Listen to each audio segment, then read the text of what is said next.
Okay, it's ready. We're gonna take some gold dust and kind of cover up where we made all those little marks. How about a little bit more solid at the top? And maybe a little bit more at the base, and that'll cover up where I had a lot of that extra chocolate. Okay, and then we'll take a little bit of chocolate to stick it to the board. So underneath here, and I'm thinking right about here.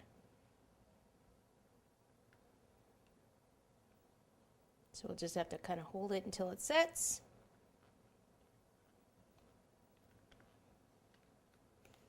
It's probably still setting, but I think I can probably turn it. And there we go, voila! What a beautiful Valentine's, and the good thing is you get to eat the chocolate.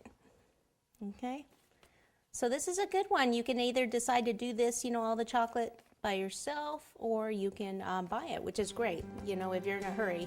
And this is a pretty quick cake.